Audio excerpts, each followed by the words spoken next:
அந்த பசங்க கிரிக்கெட் விளையாட எங்கள் அண்ணன் ஹட்சன் பிலிப் ஆக்ஷனில் இருக்கார்.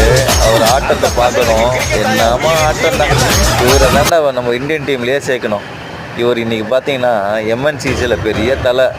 நம்ம ஹட்சன் பிலிப்பு கோண சித்தப்பா